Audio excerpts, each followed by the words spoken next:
Assalamualaikum warahmatullahi wabarakatuh. Daawwattoota hordoftoota keenya. Assalamualaikum warahmatullahi wabarakatuh. Daawwattoota fi hordoftoota keenya salaamtaan teenya isin haa geessu bakka jirtan mareetti isin jecha arraga maalii wal bira tatteessanii jettanii illee nu ajaa'ibuun ooltanii eessaa wal bira dhuftan jarri akkasitti akka bashoo fi hantuuta wal eeggachuu ture san eessaa wal bira dhuftanii eessaa wal bira dhufan jechuun keessa hin oolamu arra dhiifamni harabbiiti jeetiin illaa Oromoon akka wal miitees illaa dhiifama kanaas ummanni Oromoo kun dhiifama kanaas waan wal goone hunda dhiifama jechuuf hin bal'oo dhufe Dhiifama daawwattoota keenya garuu maaliif obboleessanii akkanatti dhiifama gaafachuudhaan ani dhiifama garuu dhiifama jechuudha kun dhiifama walii goone jechuudha. Salaam. Assalamu alaikum warahmatullahi wabarakatuh. Daawwattoota fi hordoftoota keenya baga jiraattan baga jiraanne isinin jechuu barbaada hanga sumaayyee haasa'aa gammachuudha qabdaa gammachuudhaan akkaan ta'uu dhabee bar salaam kanaaf daawwattoota keenya kun Khadiiris nu bira jira guyyaan bahar araarsuu Khadiir nu bira jira arraga Barama Khadiir ma rabbis baasee arraga Barama asumaan daawwattoota keenya mudannoo addaan na mudate tamana bahariin addaa Barama Khadiir ma rabbis baasee malee isinii daawwattoota kiyya barimeetii fin jira daawwattoota maaliin himee beekta balloonii shakkaa balloonii sodaadhaa Atooniin dhufnee waloota achi keessatti wanni akka sirraa ture maal silaa ka dura bilbilesii bar kanaaf anis amma illaanuu waa hunda waliif irra kutuun ni qabna aadaaf qabna arrumaan arke kanaaf daawwattoota keenya mudannoo addaa tana mudattu isinis ni agartan ni namannee baaba walii qolee namannee irratti fattashiidhaan as jiraafuun ta'u anamma akkanas godhuun kiyya banni beeta akkanas godhuun kiyya hamtuu raasii oolchuudha banni beeta heeruma jiru si namni amma wal hamtuu shakka warraa namni lafa wal shakka yoo hojjetu dhugaadha namni guyyaa bofa harka halkan ta'e waan sanii fi amma ni haaltu waan mudura waan jechuun ani gaammallee si yaadachiisullee hin fadhu waan sittin billiqin amma natti billiqullee osoo hin ta'in na billiqullee osoo hin ta'in ammaani bineensa jawwee gaafa namtichi nu kanneen hamaasa sadhiisa yaa'u sittin dubbatu summakaan kaasanii garuu bakka itti ragoon bakki san bakka bakki san bakka tanaa bisa urkaa boonu jira amma yaa'u dhiifama eegalu amma dhiifama dhiifamaa dhuftee dhiifama eegalu waan ayyee amma dhiifama eegalu goone jiruun kanaaf gaa mudannoo bar mudannoo takka takka jirti ilaala amma mee waan takka ni beektaa daawwattoota keenya jechuun garuu maal ni beektaa akka baasatti amananii bittoonni kun fiidoo haree dalagamsisaniitu hedduu akkas na aarsee oguun argu najjaas gattee amma qayin wanni achi dhaqeef baar bira jarmuun daa'u guututti maraachuu fi amma siiritti qoruu fi arraas kanna geessee fi kannaan bar ammas ati waan kuma qabnee jira bara bar sheetichi lukkuu fi maarree bashoo saree hoolaa fi manni mataa gurgurtaa maqaa namaa galachitti deebii kanaan galachiisa sannii una gadde gaafan bira juusanii maal hundi galachiisuun kanama nu baaree bara lukkuu kanaan galakkisaa yoonii fi gartee as deebuu baatee hunda dhufuu baatee je'eeti tanaan na gorsu jiran lukkuun sanoo lukkuun akkasitti asirra kottaan jee boo akka akkasiin wanni lukkuchiidhaa sanoo suni nagaruqa laal boo lukkuu fi jinni takkittiin wanni kun dalee beektaa wanni kuni nama keenyaan nu sooyi malee bannutu nama keenyaan nu sooyi malee wayi sheekin sun wayi oromoodha boo sheekin sun bara wannumaan lukkuu maqaa namaatiin katabanii achi kaaniif sanoo barsa maal oromoo maal balleessinaa inni mataa isaatii deeme mana wanni irraa balleessinas waan wantoota akka feelu beektaa inni mataa isaatii deeme mana bal'oo kana yoo dhufe dhawuudhaa beekaa nama oromoo warra akka kaasanii dhagaa meera nama oromoo warra akka kaasanii maallaqa itti kannanii bara amma kee kun mana bira ilaale daawwattoota keenya dhagaa namni amma kaa'ee kakaasaniis maallaqa deemu jettanii badhu gaa badhu namni baay'ee qomoo maallaqa sayyoo kafalu baatte maarreen itti gallakkisaa namni baay'ee maarreen jeetti bulchuu jiran maallaqa san kan nyaata gama kee adabu akka daawwattoota isuma sanuu hiineet irraa qaban akka daawwattoota isa hiineeti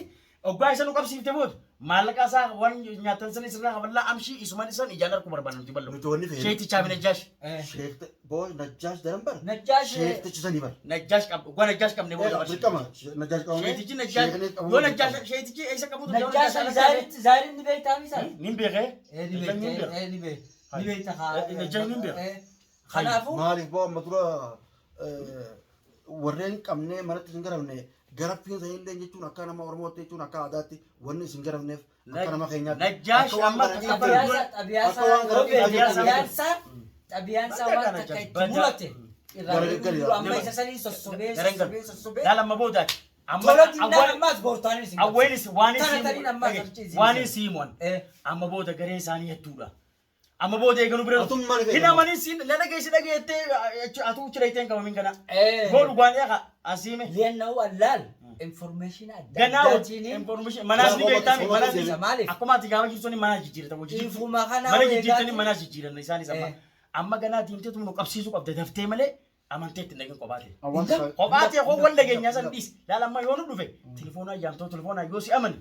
akkuma anis sin dhagaatii na dhageettuu san garteemi akkasitti si dhufa yoo akkasi si dhufu baate tarkaanfii barbaachisu fudhanneeti isaan sheeka waliin qabu keessatti ilaala kan garagalee inni ibsineefi laakiin inni anu hojii jiraaf ta'ame waan hundanaa sonnati mee almuhim amma almuhim inni arfaan ol kaamera ture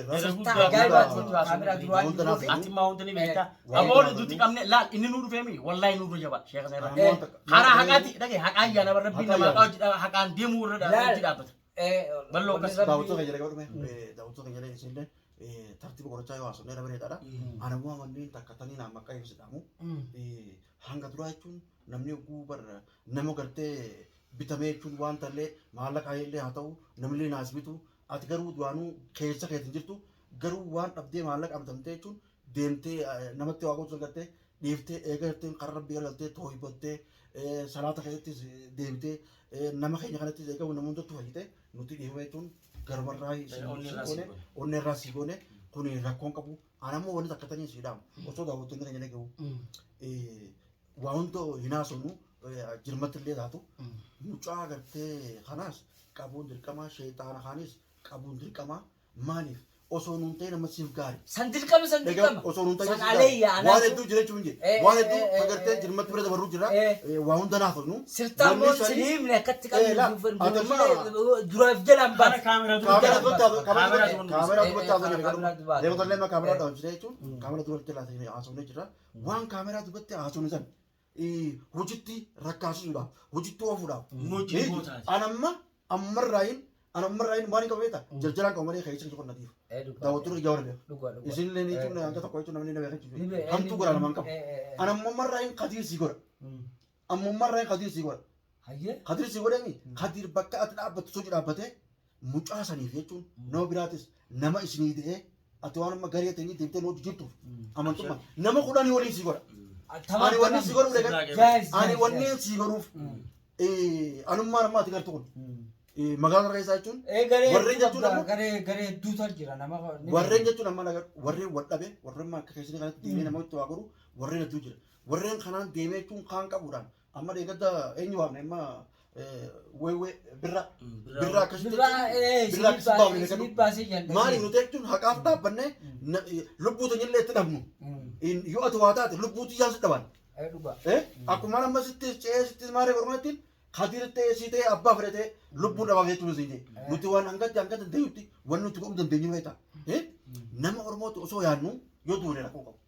osoo nama Oromoo yaadnu yoo duune rakkoo dha beekadhu karra rabbiitti illee fokkataadha karra Oromootti illee fokkataadha. Namichummaan akkan magaalaa biyya tanaa nama qabu san hunduu namichuma sanii namicha saniitutu namicha sanii dalagaa namicha sanii faca'ee akkana godha namicha sanii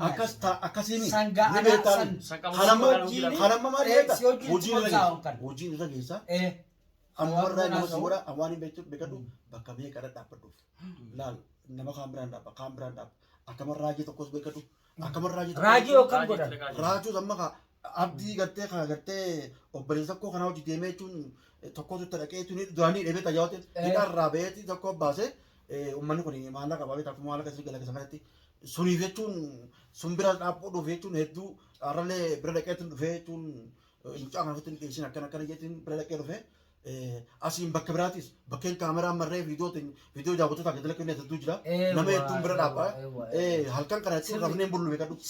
anamma ijjiti jettanumaa beekadhu ijjiti jettanumaa bakka hundaan dhaabaa beekadhu suniifuu nama Oromoo kana tokkomsuudhaaf nama Oromoo kana wal jala oofuudhaaf nama Oromoo kana tokko godhuudhaaf yaadaa jira eegechuun nu hojii jiraattee nu karaa keenya deemtee dhiifamaa si goone dhiifama dhugumatti onneeraa si goone garuu rabbiin baga si qajeelche rabbiin uummata kana jalaa galtee baga rabbiin garas galche wanni kun hedduu takka fokkotaa karaa rabbiittis karaa ilma namaattis namni obboleeyyan wal dhamaasuun obboleeyyan waa hunda walirra yaaduun obboleeyyan Shira walirra yaaduun gaariidha. Shirrummaan akkan taane wal godhuun kuni namni Oromoo bareedaa miti. Wulii Oromoo shira walirra yaaduun dhaabbattee asumatti. Bakka tanaaf namni Oromoo tokko ta'ee tokkoomee